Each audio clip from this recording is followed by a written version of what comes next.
I don't talk about this often. Hell, I've gone decades without saying a word about it, not even to my wife. The only reason I'm even telling it now is because the nightmares started coming back, just like they did after the war. This happened in Vietnam. It was sometime in 1970, and I was a corporal serving with the US Army in Quang Binh province near the border that once split the country in half. We were operating just north of the DMZ, deep into territory that technically didn't belong to anyone unless you asked the jungle itself. Then it belonged to the jungle and nothing else. Our mission was a basic one on paper: search and destroy. 3-day op, light insertion by helicopter, sweep through suspected NVA supply trails, report what we found, and get extracted before things got hot. It was the kind of mission that could go sideways fast, but that wasn't new. What was new was what we ran into on the first night. The jungle in Vietnam isn't like anything most Americans have ever seen. It breathes, it pulses. The air's so thick it feels like it's pressing down on your skin. Even when you're surrounded by your men, you can feel completely alone. It plays tricks on your senses. We were a platoon-sized element, about 30 men, moving in column through a tight, overgrown trail. Canopy was dense, moonlight barely slicing through in patches. You couldn't see more than 10 feet in any direction. I was maybe 6 or 7 guys back from the point man when suddenly he threw up his fist. Immediate halt. Every man froze in place. The silence that followed was almost deafening. I watched him raise his hand and drag it across his throat. That sign meant one thing: possible enemy contact ahead. Probably NVA or Viet Cong. Maybe a scout team. We all hit the dirt. I crawled forward slowly, my M16 at the ready. The point man didn't say a word, just pointed ahead. I strained my eyes through the trees. At first, I couldn't see a damn thing, just vines, shadows, movement in the wind. But then I saw them. 4 figures, moving in single file, silent, smooth. At first, I thought they were sappers, NVA demolition units. But something wasn't right. No gear, no rifles, no visible packs. And then I noticed the way the light from the moon caught them. Their skin. It wasn't dark like fatigues. It shimmered. Even in the low light, I could see it. Their bodies were almost reflective, like wet leather or snakeskin. But the shimmer wasn't just from the moon. It looked like they were glowing, faintly. Not enough to light the area around them, just enough to glow off their bodies. And their heads, bald. At first, I thought they were wearing helmets. But as they turned ever so slightly, I could see there was no seam, no strap, no gear. Their heads were bare, smooth, and reflective. Their skulls caught the moonlight like polished stone. One of them turned slightly, and I saw its face. That was the moment the bottom dropped out of my stomach. It wasn't a mask. It wasn't a person. Its face was wrong. Flat. The skin was scaled. No nose, just 2 slits. The eyes were massive and slanted, glowing yellow-green like an animal caught in a headlamp. And the mouth, if you could call it that, was thin and tight, without lips. Just a line across a wide, elongated jaw. They were tall, all of them, at least 7 feet, maybe more, slender but muscular, like reptiles standing upright. They didn't speak, didn't make a sound, just kept moving through the trees with unbelievable grace. Not a twig cracked, not a leaf stirred. We were holding our breath. Literally. I remember the guy next to me. I think it was Sanders. His face was pale and sweat was pouring off him, but he didn't blink. They passed no more than 30 meters from us, and the entire time they never acknowledged our presence. Not once. Then they disappeared into the darkness, swallowed by the jungle. I didn't realize I had been gripping my rifle so tight until my knuckles ached. We stayed low for another 20 minutes, waiting to hear anything. Footsteps, speech, movement, but there was nothing. Not even birds. The jungle was dead quiet. Eventually, the point man gave us the all clear. We stood up, dusted off, and regrouped. No one said a word about what we saw. Not then. Command hadn't trained us to deal with whatever the hell those things were. Later that night, after we set up a temporary bivouac, I quietly asked our lieutenant what he thought they were. He just shook his head and said, "Forget it." Nothing happened, but I could tell he was shaken too. We were trained to fight humans, not whatever that was. When we returned to base a few days later, a few of us tried to bring it up with the intelligence guy attached to the unit. He laughed. "You saw some monks," he said. "Locals out gathering herbs at night." I've seen monks. These weren't monks. These were something else. After that, I kept my mouth shut. You don't want to be that guy in the unit, the one who sees things, the one who talks about monsters in the jungle. But weeks later, I heard something that shook me just as hard. A river patrol squad, stationed along a different part of the province, had reported contact with something strange. They were patrolling the river at night, same general region, Quang Binh province, near a bend that cut through dense jungle. Their officer had decided to dock for a brief recon inland, maybe to scout a new landing zone. They came upon a clearing that had these strange mounds, dung, maybe, but unusually arranged, like something had been nesting or marking territory. Then the trees parted. Something came out, tall, glowing, yellow-skinned, and not alone. Same description, same claws, same faces. The creatures didn't attack, just passed right through them. But when the squad tried to retreat back to their boats, the soldiers reported hearing the creatures following them through the jungle. They fired multiple bursts from M16s and said the rounds had no effect. When they made it to the boats and looked back, they saw dozens of those things standing at the river's edge, watching silently as they drifted away. I wasn't there, but the guys who told me weren't liars. They weren't cowards either. They were soldiers. I'll never forget the look in their eyes when they told me. It made me realize we weren't alone out there. We thought the NVA was the only thing watching us, but the jungle had other eyes, older ones. And whatever those things were, they weren't ghosts. They were real. They had skin, faces, movement, intent, and I believe they let us go. That's the part that still haunts me. Not that we saw them, but that they saw us and decided, not today. I don't know what they were. I don't know if anyone does, but they're out there. I didn't believe them at first. When the story started making rounds among the guys, I figured it was just another case of jungle fever, hallucinations from exhaustion or heat stroke, or just guys letting their imagination run wild in a place that already felt like hell. But the more I heard, the more I realized they weren't exaggerating. And when I saw their faces, men I respected, men who didn't scare easily, I knew something had gone wrong. This was the second encounter, and this time, it didn't just pass by. It followed. We'd just wrapped a multi-day sweep operation and were rotating back to our forward base near the river. We'd heard the whispers. Something had happened to a boat crew. Some strange sighting. But no one had details, and command was silent. That usually meant something weird had gone down. Eventually, I got the full story from a guy named McGregor. Quiet type, career military. Not the kind to embellish. He told it to me one night while we cleaned our rifles. Voices low, jungle breathing just outside the perimeter. He said it was around 0400 when they were ordered to shut down their engines and drift silently down a narrow section of the river, somewhere just north of the DMZ. Their team had 2 boats, 8 men in total, split between the vessels. Standard recon patrol, looking for enemy activity, supply lines, hidden caches.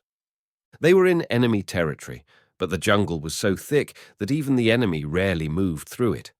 Still, the Americans patrolled it often, night and day. At night, it was pitch black. The only light came from starlight reflected off the water, the occasional gleam of phosphorescent insects, or the red glow of a soldier's cigarette.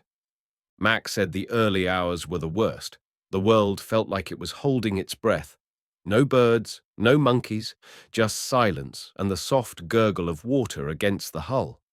That morning, right before sunrise, visibility started to improve. The grey fog of pre-dawn gave everything a silver tint, the kind of light that makes the world look unreal. That's when their commanding officer gave the order to beach. Now, no one really knows why he did it. Some say he had a gut feeling. Others thought maybe he saw something on the bank. But the official story was that they wanted to scout a clearing as a potential LZ landing zone for future extractions or supply drops. They left the boats and made their way through a thick tree line. It opened into a wide jungle clearing surrounded by towering trees. The ground was strange, flattened in places, as if something large had been moving through. And there were piles. Scattered across the clearing were mounds of dung. Not human, not monkey, larger than anything local. The piles were uniform in shape, like whatever made them had squatted deliberately in the same spots again and again. The men stopped, confused. No animal they knew of would leave droppings like that, and none of them had ever seen anything like it, not even the guys who'd been there since '65. Then came the sound. Crashing. Heavy. From the tree line. They raised their rifles. Heart rate spiked. One guy, Williams, clicked his safety off. Out stepped something none of them had ever seen. Mac said the creature moved like a man, but that was where the similarities ended. It was at least 8 feet tall, towering, shoulders like barrels, skin like golden leather, bright yellow, almost glowing, but not in a way that lit up the jungle, just enough to make it seem unnatural, like it didn't belong in this world. It had 3 long fingers on each hand, ending in claws. Its feet were the same, 3 toes, curved talons digging into the earth. The head. Jesus. Mac said the head was flat, with snake-like eyes that caught the dim light. Just 2 dark slits where the nose should have been. The mouth was a horizontal gash, unmoving. Behind it, more shapes moved in the shadows. 3 more. Maybe 4. All of them the same. Yellow skin, tall, silent. And they didn't stop. They just walked right past the Americans. Didn't look at them. Didn't growl. Didn't flinch. Just passed through. The men stood there, rifles raised, fingers trembling on the triggers, but no one fired. Then, as quickly as they had come, the creatures vanished into the opposite tree line. The squad exhaled. Some dropped to their knees. One guy crossed himself. Another threw up. Their commander made the call. Fall back to the boats. Whatever had just happened, it wasn't worth sticking around to figure out. They turned back, cutting through the jungle, retracing their steps. But the brush was thicker now. Thicker than it had been just 15 minutes earlier, as if the jungle was shifting. Then they heard it. Behind them. Crashing. Louder this time. Branches snapping. Leaves rustling. Something big. Multiple somethings. Following them. They picked up the pace. What had been a steady tactical withdrawal turned into a sprint. Someone shouted. Another fired a burst blindly into the trees. Mac said he saw the muzzle flash, lighting up a massive figure, one of the creatures, running, hunched forward like a gorilla, but faster, too fast. More rounds followed, but the creatures didn't stop, didn't even flinch. Mac said he saw one take 3 rounds to the chest and just keep coming. The bullets bounced off like pebbles hitting armor. The men broke through the last line of trees and tumbled onto the riverbank. They scrambled onto the boats, yelling, firing, panicked. One guy, Ramos, kept shooting even as the engine roared to life and the boat pulled away. Then they saw them. Dozens of them, standing along the shoreline, silent, unmoving, tall, yellow, glowing faintly like ghosts made of flesh. They didn't follow, didn't raise their arms, just watched. Mac said it was the most terrifying part of the whole encounter, that moment when they realized the creatures could have killed them, easily, but chose not to. They just let them leave. I listened to him finish the story, and for a long time neither of us spoke. The jungle sounds had returned, but now they felt hollow. I asked him what he thought they were. He just shook his head and said, "Not human." That's all I know. He said the commander never filed an official report. He didn't want to be seen as unfit. Who would believe him anyway? Back home, people already thought we were baby killers, war criminals, monsters. You come back talking about actual monsters, and they lock you up. I thought about my own experience in the jungle, the four glowing figures we'd seen weeks before, the way they moved, the silence, the scales. Everything Mac had just described matched. The same glowing skin, the same height, the same silence. The only difference? We'd been lucky. Ours hadn't followed. I didn't sleep that night. Kept hearing the sounds Mac had described, the crashing in the brush, the heavy footfalls, the breathing in the dark. There are things in those jungles we still don't understand. Things that live deep in the earth, deep in the caves, far from human eyes. And sometimes, when war rips open the land, they come out. Maybe to watch. Maybe to warn. Maybe just to remind us. This world isn't ours alone. After that night, we never patrolled that stretch of river again. Hell, we avoided it. Even the locals refused to go near it. They had a name for the area, but no one ever told us what it meant. They just said, "Don't go there at night." And now I know why. 1970, somewhere in Quang Binh province. By that time I had already seen my fair share of horrors: jungle warfare, ambushes, booby traps, men screaming, some never making a sound as they dropped, but nothing I had faced in those dark forests of Vietnam compared to what I saw that night in the valley. Nothing. We had been ordered to patrol a small valley west of our bivouac site. There were about 8 of us in the squad. I was second in command. The area had steep hills and narrow clearings, prime terrain for VC ambushes, which made us cautious but also curious. Our sergeant led the way, and I followed behind, keeping an eye on our flank. As we pushed deeper into the valley, the jungle began to feel strange. I know that sounds vague, but when you've been in the bush long enough, you can feel it in your skin when something isn't right. The insects had stopped buzzing. No bird calls. Just wind brushing through the trees like a whisper that never ended. That's when we noticed movement. At first it looked scattered. Small shadows weaving through the trees, brief, sudden flashes of something shifting just outside the reach of our vision. Could have been VC, but the patterns weren't right. No formation, no communication, just random motion. We went silent, crouching low, watching. For about 15 minutes we stayed that way, hearing occasional rustles but never seeing anything clearly. The moon was full, and the light helped, but even that seemed dimmer than usual. Then everything stopped. Whatever had been moving was gone. Silence returned. We regrouped and decided to continue down the slope. That's when we found it. Built into the base of a steep rock face was a cave entrance. Small, maybe 5 feet tall, 3 feet wide, tapering at the top like an arch. But that wasn't what made it strange. The edges. They were smooth, clean, artificial. Not like erosion. Like something, or someone, had cut through solid stone with a massive drill or high-powered tool. Evenly spaced horizontal grooves lined the inside of the opening, like ribbed metal carved into the rock. We'd encountered VC tunnels before. This wasn't one of them. This wasn't a tunnel. This was a doorway. We paused, taking up positions around the entrance. I moved in close to shine a light inside. A fog, dense and yellowish, swirled just beyond the threshold. The beam of my flashlight couldn't penetrate more than a few feet. It was like trying to look through milk. Then the smell hit me. Rotten eggs, dead meat, sewage. It was so strong, I gagged. One of the guys behind me actually threw up. Another started coughing so hard he fell to his knees. Even the sergeant, usually hard as nails, backed away, wiping tears from his eyes. Whatever was in that cave, it reeked of death.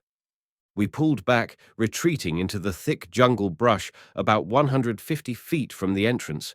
We needed to observe, needed to figure out if this was a supply depot, an enemy hideout, or something else entirely.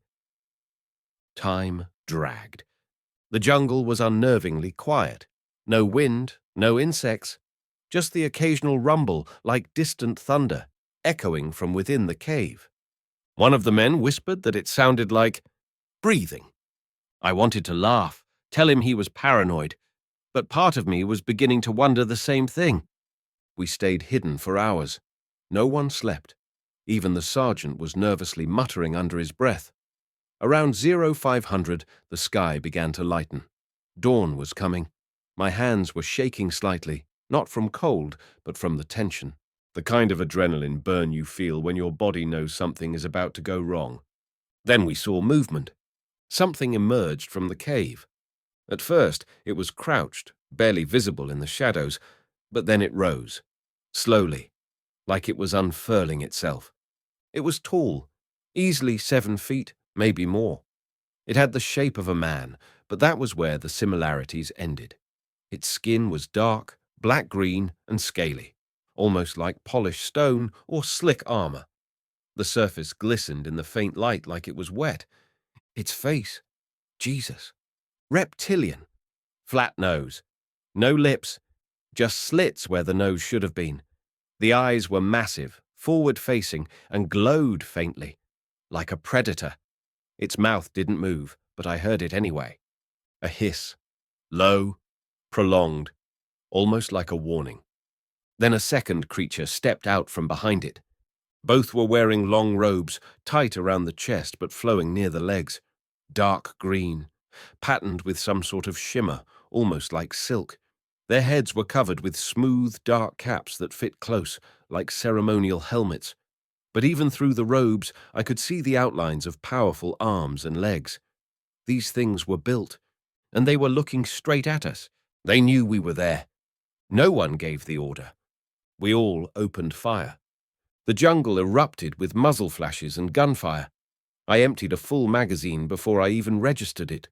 Leaves, branches, and brush disintegrated between us and the cave. The noise was deafening. I couldn't hear my own shouting over the blast of M16s and the roar of panicked soldiers. Then silence. Smoke, and nothing. The cave entrance stood empty. No movement, no sign of the creatures, no blood, just the drifting smell of death and sulfur. We swept the area, rifles raised, nerves frayed. No ambush, no counterattack. It was as if they had vanished, or maybe they'd never been there at all. But we all saw them, every last man. The sergeant gave the order.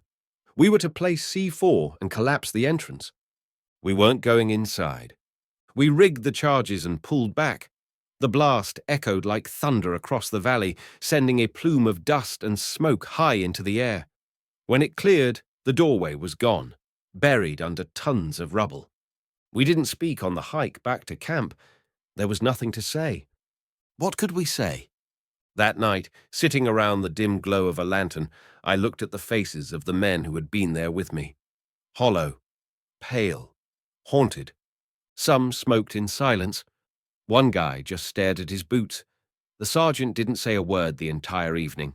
No one filed a report. There was no debrief. Nothing was written down. We just moved on. But the memory never left us. Years later, I still see that doorway in my dreams, still smell that putrid air, still hear that hissing sound, low and hateful. I've searched for explanations, myths, local legends, cryptid sightings. Nothing fits. Nothing explains what we saw. Maybe it was something ancient, something we woke up. Or maybe we were trespassers, walking into territory that had never belonged to us. All I know is this. We weren't alone in that jungle. And some things, some doors, should stay closed. Long after the bombs had stopped falling and the American soldiers had gone home, the jungles of Vietnam remained just as impenetrable and mysterious as ever. Hidden beneath the dense canopies and mist-covered valleys were secrets far older than war, secrets that may still lurk in silence today. And perhaps the man who came closest to uncovering one of those secrets was not a soldier, but a humble logger named Ho Khan. Born in a small rural village near Phong Nha, Ho Khan had lived his entire life in the shadows of Vietnam's limestone mountains. After the war, with few job opportunities available, he began making a living collecting agar wood, an aromatic resin used in incense and traditional medicine. This required trekking for days through dangerous terrain. In December of 1990, a sudden downpour forced Khan to seek shelter. While searching the mountainside, he stumbled upon a crack in the cliff face, an opening almost hidden by vines and fog. Inside, he heard the unmistakable rush of an underground river. He couldn't know it then, but what he had discovered would later be declared the largest cave in the world. Ho Khan's discovery was later verified in 2009 by a team of British cavers. They named it Sonjong, the Mountain River Cave. It stretches over 9 kilometers underground, with an average chamber height of 200 meters, so massive that a Boeing 747 could fly through parts of it. In its depths are entire ecosystems, complete with jungles, rivers, and rare species of monkeys, insects, and even endangered tigers. Gaps in the cave's ceiling allow light and rain to filter through, giving life to an underground world almost untouched by humanity. But it is not life alone that seems to dwell within Sonjong. In 2015, a now-deleted YouTube video surfaced, claiming that Ho Khan had encountered something else inside the cave, a creature. According to the video, while exploring a deeper section of Sonjong alone, he snapped a Polaroid photograph of what appeared to be a reptilian humanoid peeking from a dark bend in the tunnel. The image, allegedly captured by accident, shows what some interpret as a scaly head with glowing eyes and a humanoid body, partially obscured in shadow. The creature was described as tall, bipedal, and lizard-like, with human proportions but animalistic facial features. And in the silence of the cave, it watched him. Despite its viral impact among cryptid enthusiasts, the photograph's authenticity remains highly questionable. The video offered no citation, no interview with Ho Khan, and no metadata to prove when or where the photo was taken. The YouTube account that posted it uploaded only 2 more videos before going inactive, and has remained silent ever since. While some online forums continue to reference the image, no major news outlet, scientific organization, or even the British Cave Research Association has confirmed its legitimacy. Even the Ancient Aliens television series later cited the story in an episode, but again, without providing additional evidence or confirming any local testimony. Despite Sonjong becoming a tourist destination in 2013, no documented encounters with strange creatures have been reported by guides or guests. However, access to the deepest and darkest parts of the cave is strictly limited. Some claim that even if something had been seen, especially something unbelievable, it would never be made public.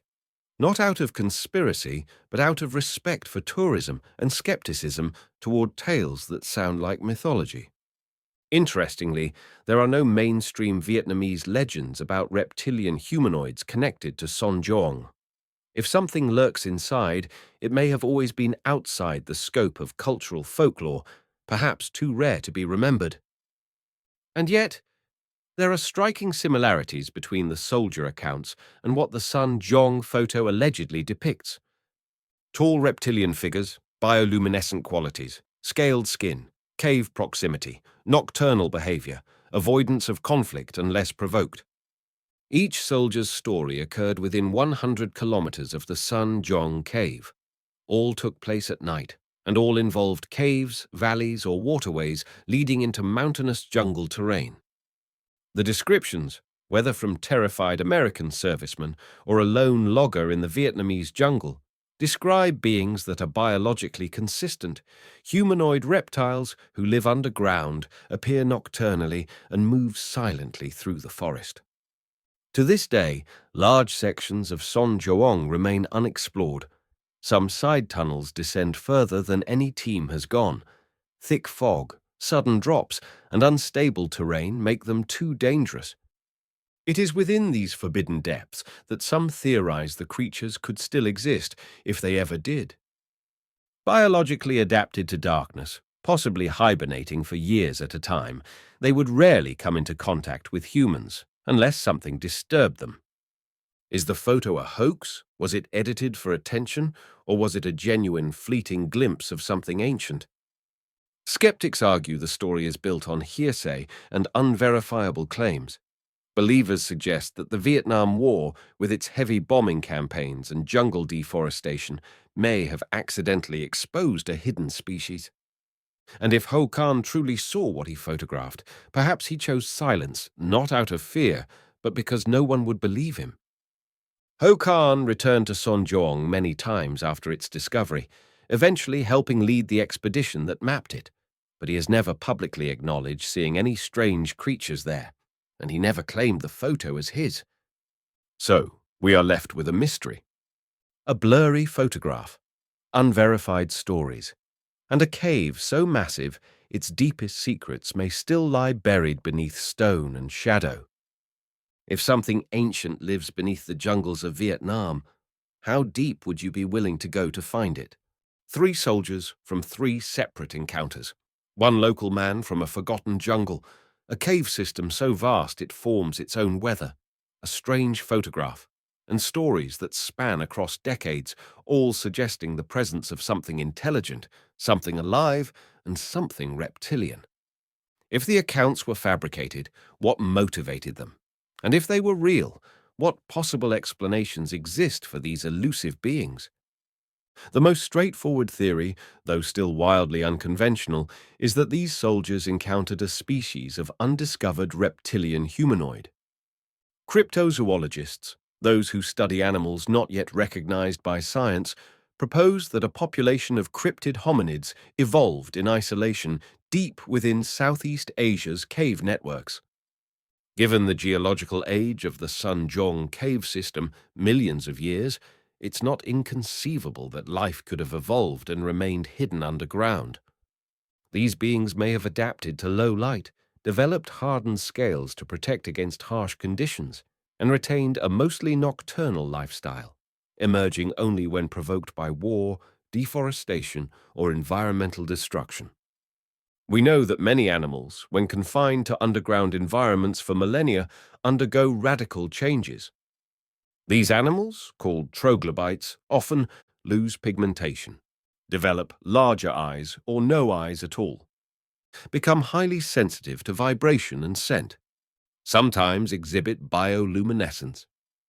Could it be that an ancient species of prehistoric reptile, or even a primate, adapted to subterranean life to such an extent that it became unrecognizable to us?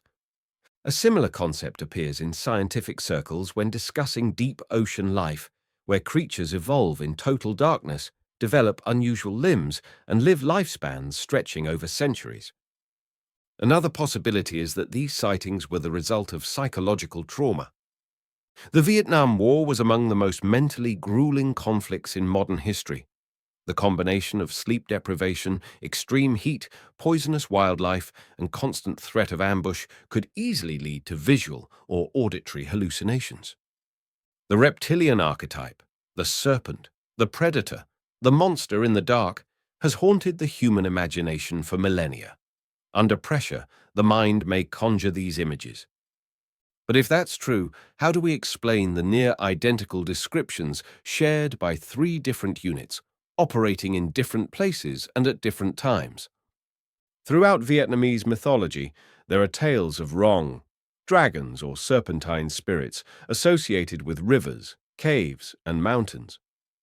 While these legends are typically symbolic, they may contain echoes of real encounters passed down through oral tradition. Some anthropologists suggest that dragons represent a composite of predatory fears, snakes, large cats, crocodiles, but others argue they may originate from genuine memories of interactions with unknown animals or species. If the reptilian beings were once more visible or more active, ancient humans may have mythologized them over time, their reality slowly fading into symbolic story. Among the more extreme theories is the idea that these beings are not terrestrial at all, but extraterrestrial or even interdimensional in origin.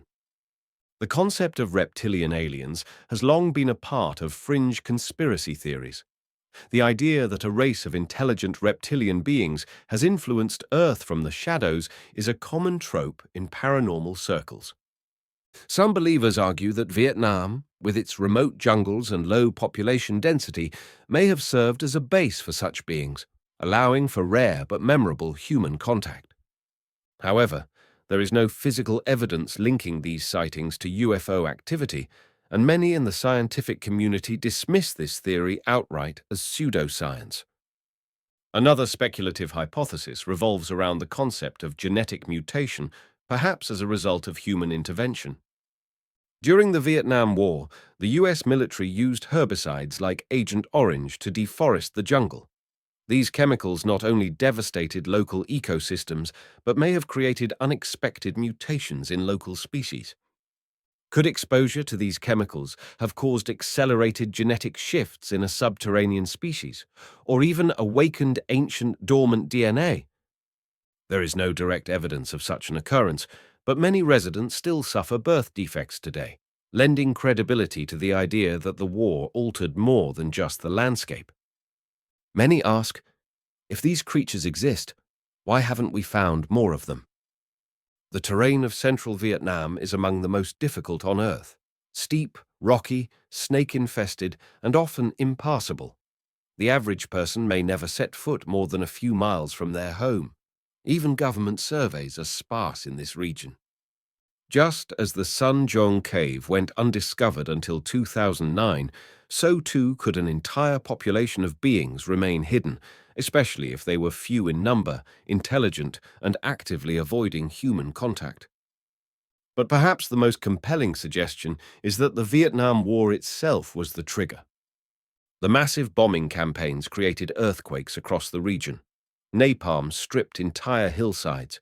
Rivers were rerouted. Hundreds of thousands of troops crossed previously untouched wilderness.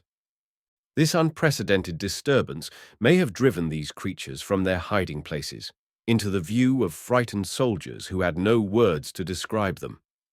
And once the war ended, the jungle regrew, the caves returned to silence, and the beings, if they existed at all, faded back into the darkness. Of the 3 main military encounters detailed earlier, only 2 have known sources. One came from a radio broadcast on Coast to Coast AM.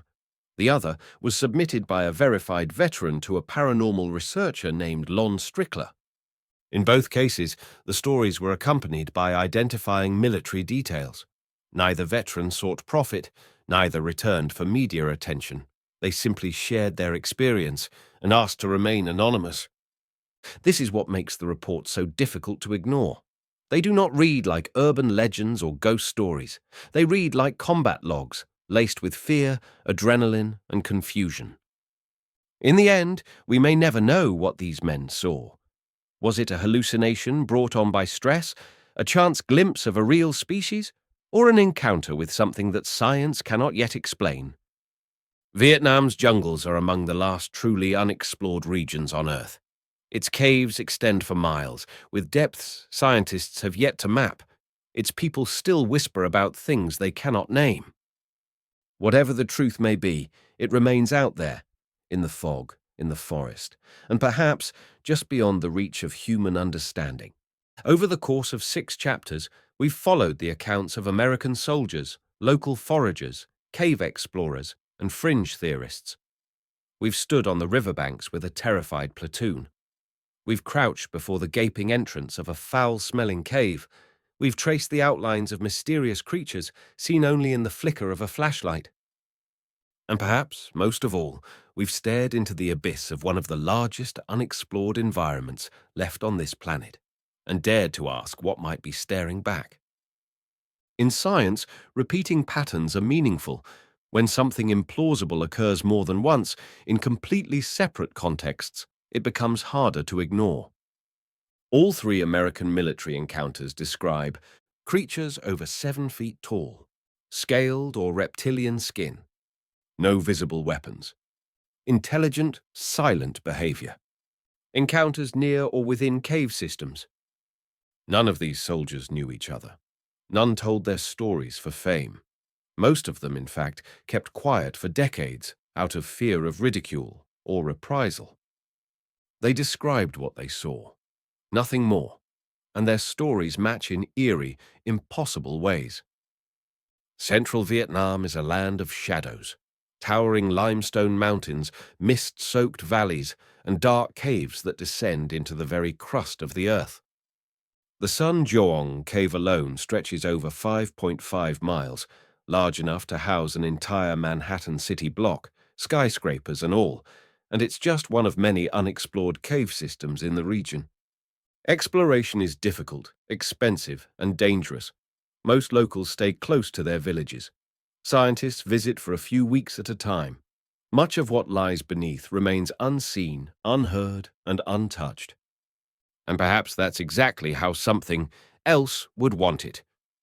What kind of creature could evolve in total darkness, adapting not only to survive, but to hide?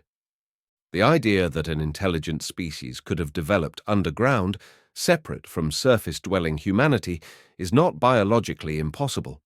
Life finds a way in the deepest ocean trenches, in volcanoes, even in the vacuum of space. A sentient species of reptilian hominids could have lived undetected for thousands, even millions, of years, perhaps once sharing the surface with us before being driven into the depths. They might see us not as allies or enemies, but as a threat, a destructive force to be avoided, or worse, studied. Even today, we cannot locate the original radio broadcast where Art Bell discussed the Riverside encounter. No military documentation has been released about these sightings. No official statements, no admissions, just silence. And silence is powerful. It's often where the truth hides best. Whether suppressed by government agencies, dismissed by scientific institutions, or simply forgotten by time, these stories may remain unproven forever.